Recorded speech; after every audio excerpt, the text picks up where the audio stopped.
इस वक्त हमारे देश का एक अहम हिस्सा आग में जल रहा है। इस वक्त हमारे पूर्वोत्तर राज्य हिंसा में झुलस रहा है। इंटरनेट बंद, बच्चे, बूढ़े, जवान, हर कोई परेशान है। मजहबी मकामात जल रहे हैं। भीड़ अपनी आबादी का जोर दिखा रही है। घर जल रहे हैं, आशियाने जल रहे हैं, स्कूल जल रहे हैं, औरतों और लोगों की उम्मीदें जल रही हैं। हमारा मणिपुर जल रहा है। हमारा पूरब का इलाका बेचैन है। हिंसा इस हद तक बढ़ चुकी है कि इसको कंट्रोल करने के लिए बाकायदा मिलिट्री बुलानी पड़ी। पैरामिलिट्री और रैपिड एक्शन फोर्स लगाए जा रहे हैं। हिंसा करने वालों को देखते ही गोली मारने के आदेश दिए गए हैं। पर इन सबसे काफ़ी दूर हमारे मोदी बाबू कर्नाटक में बजरंग बली को याद कर रहे हैं और वे इस बात से ज़्यादा दुखी हैं कि विपक्ष ने उनके नूरे नज़र बजरंग दल पर कैसे बैन लगाने का वादा कर दिया।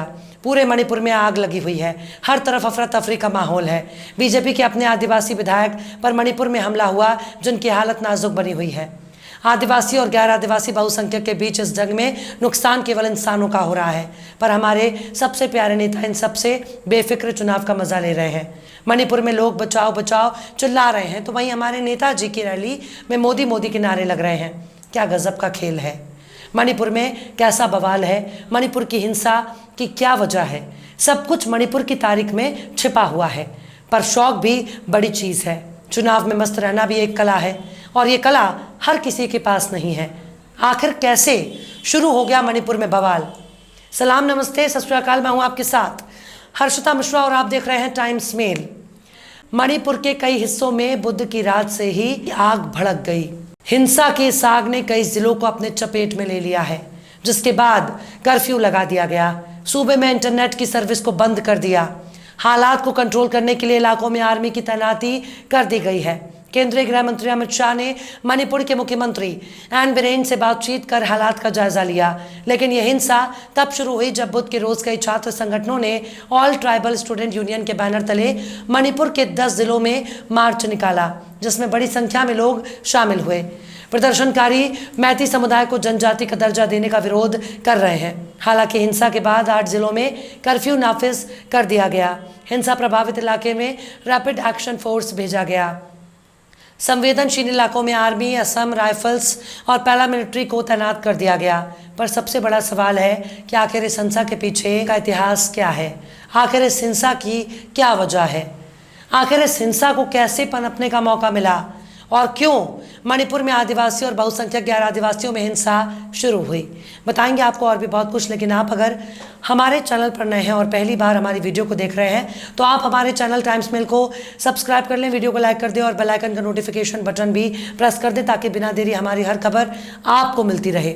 लौटते हैं अब खबर की तरफ। इस वक्त हमारा बेहद ही खूबसूरत इलाका जल रहा है। मणिपुर में हिंसा को देखते हुए इंटरनेट बंद कर दिया गया। मुख्यमंत्री का कहना है ये सब कुछ गलतफहमी की वजह से हुआ।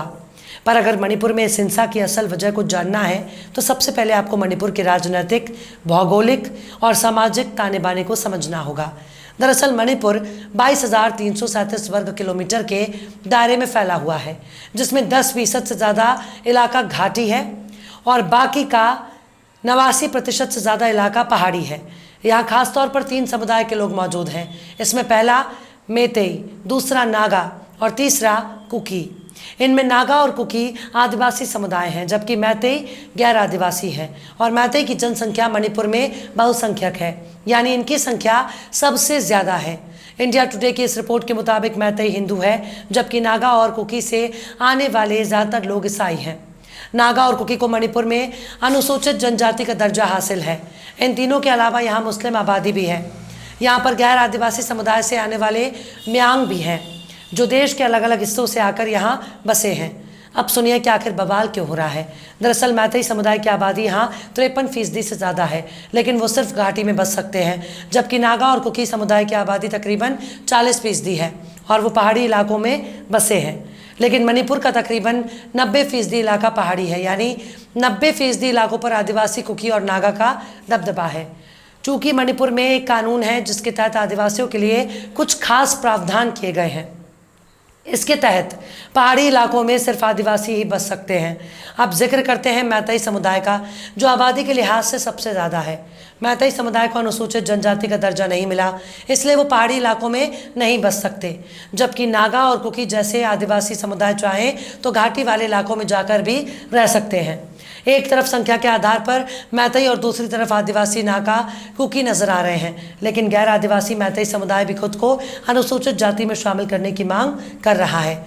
लेकिन मणिपुर के हालात तब खराब हो गए जब मणिपुर हाईकोर्ट के acting chief justice MV Muralidharan ने एक आदेश में राज्य सरकार को मैतई को भी अनुसूचित जनजाति का दर्जा दिए जाने की मांग पर गौर करने के लिए कहा, जिसके बाद मणिपुर के छात्र संगठन ने इसी मांग के खिलाफ मार्च निकाला था।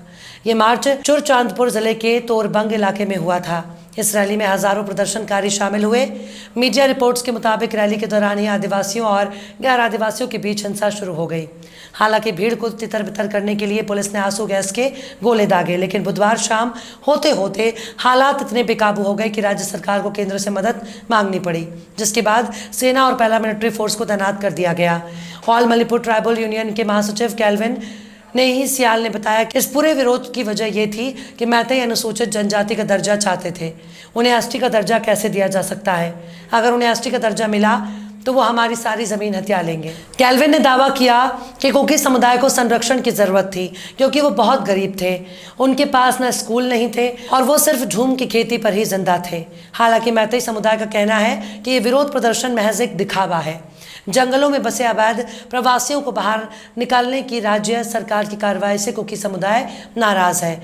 ऑल मैतई काउंसिल के सदस्य चांद मितई पोशांग बाम का कहना है कि एसटी दर्जे के विरोध की आड़ में उन्होंने मौके का फायदा उठाया, लेकिन उसकी असल समस्या एविक्शन ड्राइव है।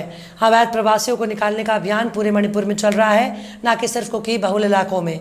पोशांग बाम का दावा है कि कुकी म्यांमार की सीमा पार कर यहां आए हैं और मणिपुर के जंगलों पर कब्जा कर रहे हैं। उन्हें हटाने के लिए राज्य सरकार अभियान चला रही है। हालांकि इंडिया टुडे की इस खबर के मुताबिक ऑल मणिपुर ट्राइबल यूनियन के कैल्विन नेही सियाल कहते हैं कि बेदखला अभियान और एसटी दर्जे की मांग कुकीज को उनकी जमीन से दूर करने के लिए चलाया जा रहा है। उनका कहना है कि अवैध आप्रवासन सिर्फ एक चाल है, यानी अवैध प्रवासी का कहना ही एक सोची समझी चाल है ताकि कुकी की ज़मीनों पर कब्जा किया जा सके।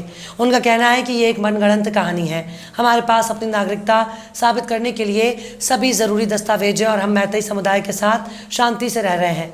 मैतई अब हमारी ज़मीनों को हड़पना चाहते हैं और एन बीरेन सिंह के मुख्यमंत्री बनने के बाद ही ये दिक्कत शुरू हुई है।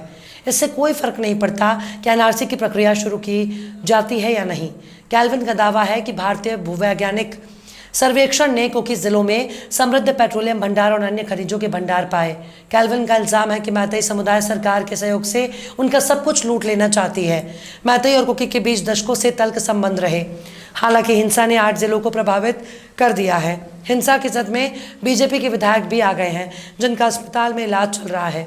राजधानी इम्फाल में बीजेपी के विधायक वुंग जागिन वाल्टे पर भी गुस्साए भीड़ ने हमला कर दिया। यह हमला उस वक्त हुआ जब वो मुख्यमंत्री एन बीरेन सिंह से मुलाकात कर विधायक राज्य सचिवालय से लौट रहे थे। गौर करने वाली बात यह है कि वाल्टे कुकी जनजाति से आते हैं और एक आदिवासी विधायक है। फिरजावल जिले के थानलोन से 3 बार के विधायक वुंग जागेन वाल्टे राजधानी इम्फाल में अपने सरकारी आवास की ओर जा रहे थे, तभी भीड़ ने उन पर और उनके ड्राइवर पर हमला कर दिया, जबकि उनका PSO जान बचाकर भागने में कामयाब रहा। इंडिया टुडे के मुताबिक ये घटना रिम्स रोड पर हुई जब भीड़ ने उनकी गाड़ी पर हमला कर दिया। उनके साथ उनके ड्राइवर को बेरहमी से पीटा। उन्हें तुरंत मौके से निकालकर इम्फाल में क्षेत्रीय आयुर्विज्ञान संस्थान में भर्ती कराया गया, जहां उनकी नाजुक हालत बनी हुई है। कांग्रेस ने मणिपुर में हिंसा भड़काने के लिए भारतीय जनता पार्टी को जिम्मेदार ठहराया और कांग्रेस के अध्यक्ष मल्लिकार्जुन खड़गे ने ट्वीट करके कहा कि मणिपुर जल रहा है। बीजेपी ने समुदायों के बीच दरार पैदा की और इस खूबसूरत राज्य की शांति को भंग कर दिया। बीजेपी की नफरत और विभाजन की राजनीति और सत्ता की लालच इस समस्या के लिए जिम्मेदार है। हालांकि सियासी बयानबाजी अपनी जगह, लेकिन मणिपुर के हालात बता रहे हैं कि मामला सिर्फ ज़मीन पहचान तक ही नहीं जुड़ा। आने वाले दिनों में धीरे धीरे इसे मजहबी रंग दिए जाने का काम भी शुरू हो जाएगा। वैसे हमारे देश में बजरंग दल क्या कर रहा है? जिस बजरंग दल को लेकर कर्नाटक में बवाल चल रहा है, उस बजरंग दल को वहाँ पर शांति और अमन कायम करने के लिए भेजना चाहिए, वरना ये कहना गलत नहीं होगा कि जाति और धर्म के आधार पर जितने भी तथाकथित सेना हमारे देश में किस काम की नहीं है। हर मामले में हमारे देश की सेनाएं काम आती है, बाकी फर्जी सेनाएं केवल नफरत और समाज को बांटने का काम कर रही हैं। फिलहाल इस वीडियो में बस इतना ही। ये वीडियो आपको कैसा लगा कमेंट बॉक्स में ज़रूर बताइएगा। वीडियो पसंद आए तो लाइक करें। हमारे वीडियो लिंक को फेसबुक, ट्विटर, व्हाट्सएप पर अपने रिश्तेदार, यार, दोस्तों को भी शेयर करें। और बेबाक, निष्पक्ष, स्वतंत्र पत्रकारिता को सपोर्ट करने के लिए आप हमारे चैनल टाइम्स मेल को ज़रूर से सब्सक्राइब करें। और हाँ, बेल आइकन की घंटी वाली बटन भी आप ज़रूर से दबा दें ताकि आपको हमारे आने वाले नए वीडियो की नोटिफिकेशन फ़ौरन मिल जाए। फिर मिलता है किसी और वीडियो में एक नई खबर के साथ। हर्षदा मिश्रा को दीजिए इजाज़त। जय हिंद। तो देख लिया आपने हमारे इस वीडियो को। हमें उम्मीद है कि आपने हमारे वीडियो को लाइक किया होगा और दूसरों को भी शेयर किया होगा। अगर अभी तक आपने हमारे चैनल टाइम्स मेल को सब्सक्राइब नहीं किया है तो जल्दी से सब्सक्राइब कर दें और बेल आइकन भी प्रेस कर दें।